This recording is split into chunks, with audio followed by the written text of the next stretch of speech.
Yung, aku dapat kiriman cerita dari teman kita yang katanya dengar suara azan di tengah malam. Hah? Azan? Subuh apa gimana? Sini, aku ceritain soal teror azan di tengah malam.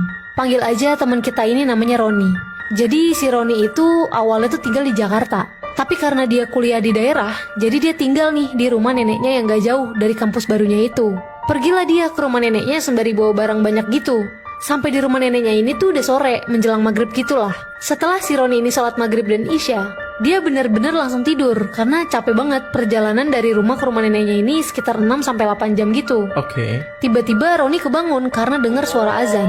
Dia bangun nih dan langsung banget jalan ke kamar mandi untuk ambil wudhu. Selesai ambil wudhu, Roni masuk lagi ke kamar buat sholat subuh. Pas dia masuk kamar dan lihat jam dinding, ternyata masih jam 2 malam. Di situ Roni bingung tuh, masih jam 2 kok ada suara azan? Dia diem nih karena ya agak bingung. Dan dia malah jadi merinding karena dia tuh keinget soal cerita horor azan di tengah malam. Jadi si Roni ini pernah tahu lah ada cerita horor soal azan di tengah malam. Yang Roni tahu itu tuh ada jin Islam yang lagi azan. Atau bahkan nih si Roni sempet tahu kalau ada suara azan tengah malam, ini katanya kita tuh lagi dibawa ke alam gaib.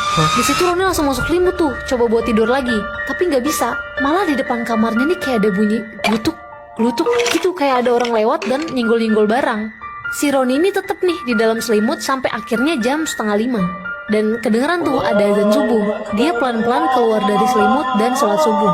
Habis sholat itu, dia denger ada suara nenek sama kakeknya kayak lagi ngobrol gitu depan kamarnya. Langsung nih si Roni keluar kamar buat lihat. Dan ya bener, itu nenek sama kakeknya udah pada bangun. Di situ Roni cerita soal kejadian semalam. Semalam kok aku denger ya, di jam 2-an tuh ada suara azan gitu. Di situ neneknya jawab. Iya, biasa itu. Di situ Roni merinding tuh dan nanya balik. Biasa gimana, Nek? Di situ neneknya ngejelasin kalau di daerah situ emang ada azan kalau masuk waktu sholat tahajud. Jadi untuk bangunin orang-orang buat sholat tahajud. Semalam juga nenek sama kakek tuh bangun buat sholat tahajud. Walah, syukur deh. Di situ Roni lega banget. Jadi emang di beberapa daerah itu ada azan di waktu masuk sholat tahajud. Jadi bukan cerita horor atau gimana. Dan semalam yang bunyi glutuk-glutuk itu yang nenek sama kakek bangun buat sholat tahajud.